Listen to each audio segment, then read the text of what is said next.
Il n'y a rien qui évoque tant la puissance dans le monde que la mer. Oui. Hein, c'est ce qui évoque le plus Oui. la puissance, la force. Mais en plus, c'est pas une force un peu morte ou un peu figée comme la force des montagnes, parce que les montagnes, c'est une force énorme aussi. Mais la mer, c'est une force, mais vivante. Vivante, destructrice, mais créatrice. C'est la force par excellence. Ça t'attire? Ah oui, parce que c'est une... oui, c'est...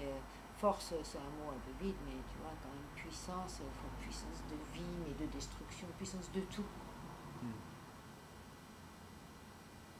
Tu as envie de capturer un peu de cette puissance dans ce que tu fais? Je peux pas, je le capture pas parce que j'y pense pas quand je le fais.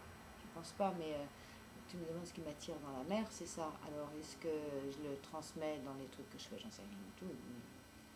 Et l'idée n'est même pas là de le transmettre parce que je sais que je suis trop petite pour transmettre quoi que ce soit comme ça. Mais peut-être c'est une sorte de flux sans y penser. Je ressens toujours quelque chose de fort quand j'ai une vague impression de la mer. Donc même sans y penser, quelque chose doit passer de cette sorte d'énergie, de force vitale. Mais je n'essaie pas de représenter la mer. Non, mais ça c'est très présent dans ce que tu fais. Ça sort. Oui, ça sort, mais parce que je suis peut-être un peu la mer. Enfin, tu vois, les êtres vivants sont aussi nés de la mer, viennent de la mer. Il y a la trace de la mer dans tout. Oui. Le monde entier a la trace de la mer. Tout vient de là. Enfin, toute la vie du monde vient de là. Toute une vie autour de la mer qui a l'air de t'intéresser. Oui, parce que d'abord c'est une vie en association avec la mer et puis qui fait que quelque part, en essayant de la dompter, c'est pas vraiment un mot parce que l'homme, les humains n'ont jamais vraiment dompté la mer, mais en essayant de vivre avec, tu vois, de trouver un modus vivendi avec la mer. Et bon, ils ont fabriqué ces objets-là qui utilisent la puissance de la mer tout en permettant à l'homme de vivre avec. Tu vois, donc c'est un lien entre la mer et les humains, ça. Sinon, la mer toute seule, un humain qui n'utilise pas ces objets, c'est rien du tout. C'est un petit atome par rapport à l'univers face à la mer. C'est rien. Mais ces objets-là permettent à l'homme d'avoir quand même un certain contact avec la mer, une certaine interaction, certaine présence sur la mer, avec la mer. Donc c'est ce qui, tu vois, c'est ce qui rapproche un petit peu, ça rend la mer, c'est le côté humain. Oui. Mais ce terme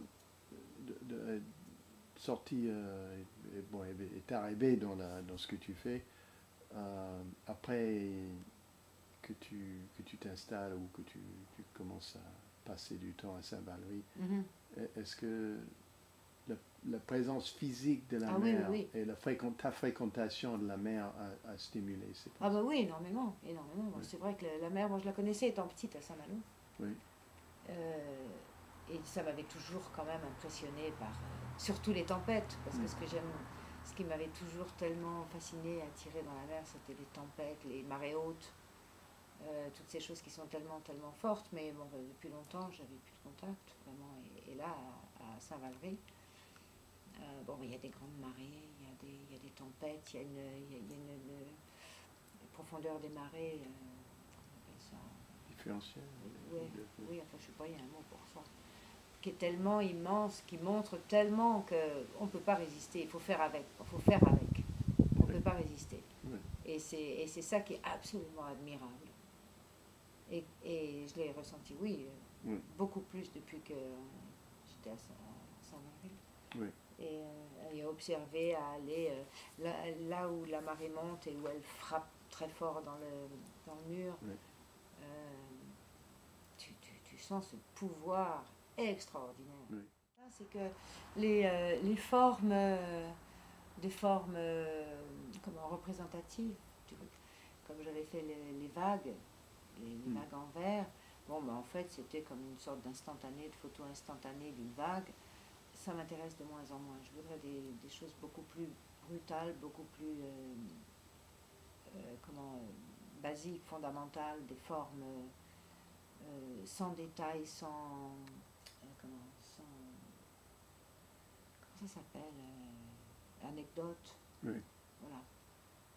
Avec juste des équilibres de force, et à la fois des équilibres de force et des équilibres de matière, des contrastes de matière, mais c'est surtout ça, beaucoup plus qu'une définition d'une forme. J'exprime des tensions entre différentes forces qui sont ou bien dans des formes extrêmement simples, ou bien dans des matières contrastées.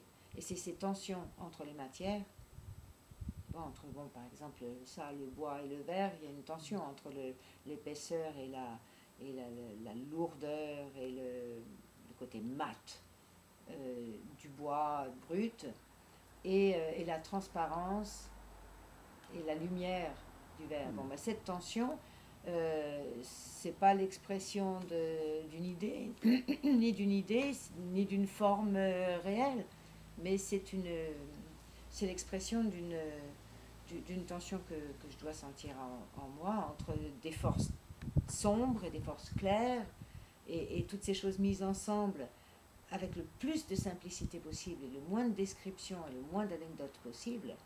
Bon, c'est un peu, peut-être ça doit exprimer ce que je ressens entre ces tensions, exprimer ces tensions que je ressens en moi.